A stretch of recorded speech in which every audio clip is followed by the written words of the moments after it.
ರಾಜ್ಯ ಕಾಂಗ್ರೆಸ್ನಲ್ಲಿ Shamanur Shivashankarappa big bomb ಅನ್ನು ಸಿಡಿಸಿದ್ದಾರೆ. ಲಿಂಗಾಯತ ಅಸಮಾಧಾನದ ಹೊಗೆ ಆಡ್ತಾ ಇತ್ತು. ಇಬ್ಬರ ಜಗಳ ಮೂರನೇವರಿಗೆ ಲಾಭ ಅನ್ನುವಂತಾಗಿದೆ.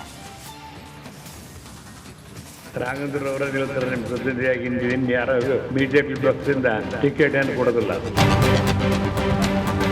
ಕ್ಷೇತ್ರದ ಅಭಿವೃದ್ಧಿಗೆ ಎಷ್ಟು ಕೆಲಸ ಮಾಡಿದಾರೆ ಅದನ್ನು ಸಮತೂಕ ಮಾಡಿ ಅವರನ್ನು ಗೆಲ್ಲಿಸ್ತಕ್ಕಂಥ ಒಂದು ದೊಡ್ಡ ಕರ್ತವ್ಯ ನಿಮ್ಮದಾಗಿದೆ ಅಂತ ಹೇಳಿ ನನ್ನ ಅಭಿಪ್ರಾಯ.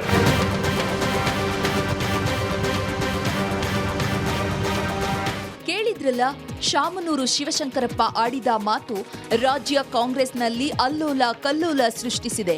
ಬಹಿರಂಗವಾಗಿಯೇ ಬಿಜೆಪಿ ಸಂಸದನಿಗೆ ಕಾಂಗ್ರೆಸ್ ಶಾಸಕ ಬೆಂಬಲ ಸೂಚಿಸಿದ್ದು ಕಾಂಗ್ರೆಸ್ ನಾಯಕರ ಆಕ್ರೋಶಕ್ಕೆ ಕಾರಣವಾಗಿದೆ. ಬಿಜೆಪಿ ಸಂಸದರನ್ನ ಮತ್ತೊಂದ್ಸರಿ ಗೆಲ್ಲಿಸಿ ಅಂತ ನಿಮ್ಮ ಪಕ್ಷದ ಹಿರಿಯ ಶಾಸಕರು ಮಾತಾಡಿದ್ದಾರೆ ಸರ್. ಹೌದಾ? ನನಗೆ ಗೊತ್ತಿಲ್ಲ, ನಾನು ಅದನ್ನ ಚೆಕ್ ಮಾಡ್ಬಿಟ್ಟು ಹೇಳ್ತೀನಿ. ಬರೀ ಗೆಲ್ಲೇಬೇಕು ಅಂತ ಇದು ಮಾಡ್ತಾ ಇದ್ದೀವಿ.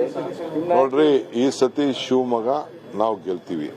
ಯಾರೇ ಇರ್ಬೋದು, ಪಕ್ಷದ ಚೌಕಟ್ಟಿನಲ್ಲೇ ಇರಬೇಕಾಗಿ ನಾನಿರ್ಬೋದು, ಬೇರೆ ಯಾರನ್ನ ಇರ್ಬೋದು, ಅವ್ರು ಬಹುಶಃ ಅವ್ರ ಆತ್ಮೀಯತೆಯಿಂದ ಏನಾದರೂ ಆ ವೇದಿಕೆ ಮೇಲೆ ಹೇಳಿರ್ಬೋದು. ಅಲ್ಲಿ ಅದು ಪಕ್ಷದ ವೇದಿಕೆ ಅಲ್ಲ ಅಂತ ನಾನು ಭಾವಿಸ್ತಾ ಇದ್ದೀನಿ. ನನಗೆ ಅದರ ಬಗ್ಗೆ ಹೆಚ್ಚಿನ ಮಾಹಿತಿ ಇಲ್ಲ. ಶಾಮನೂರು ಮಾತಿಗೆ ಮಾಜಿ ಸಿಎಂ ಬಿಎಸ್ವೈ ಸೇರಿ ಹಲವರು ಸ್ವಾಗತ ಮಾಡಿದ್ರು. ಕಾಂಗ್ರೆಸ್ ಹಿರಿಯ ಮುಖಂಡರಾಗಿ ಶಾಮನೂರು ಶಿವಶಂಕರಪ್ಪನವರು ರಾಘವೇಂದ್ರ ಅವರು ಮತ್ತೊಮ್ಮೆ MP ಆಗಬೇಕು ಅಂತ ಹೇಳಿರುವಂಥದ್ದು ಅತ್ಯಂತ ಸ್ವಾಗತಾರ್ಹ ಸಂಗತಿ. ಮತ್ತು ಅವರು ಯಾವುದೇ ಪಕ್ಷ ಭೇದ ಮರೆತು ರಾಘವೇಂದ್ರ ಅವರು ಮಾಡಿರುವಂಥ ಒಳ್ಳೆಯ ಕೆಲಸವನ್ನು ಮೆಚ್ಚಿ ಆ ಮಾತನ್ನು ಹೇಳಿದ್ದಾರೆ. ಅದಕ್ಕೆ ಶಾಮನೂರು ಶಿವಶಂಕರಪ್ಪನವ್ರಿಗೆ ನಾನು ಅಭಿನಂದನೆ ಸಲ್ಲಿಸ್ತೇನೆ.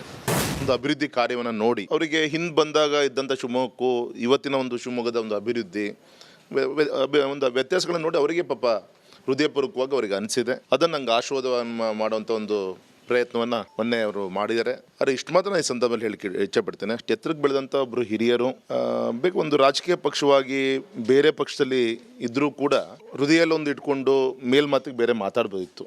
ಆದರೆ ಅಂಥ ಹಿರಿಯರು ಹೊರತು ನಡೆ ಮತ್ತು ನುಡಿ ಅಂದರೆ ನೇರವಾಗಿ ಮಾತಾಡುವಂಥ ಒಂದು ನಮ್ಮ ಮುತ್ಸದಿಗಳವರು ನೇರವಾಗಿ ಪಕ್ಷವನ್ನು ಮರೆತು ಹಾರೈಸಿದ್ದಾರೆ. ಯಾವುದೋ ನನ್ನ ಪೂರ್ವಜನ್ಮದ ಒಂದು ಪುಣ್ಯದ ಫಲ ಅಂತ ನಾನು ಹೇಳಲಿಕ್ಕೆ ಇಚ್ಛೆ ಪಡ್ತೇನೆ.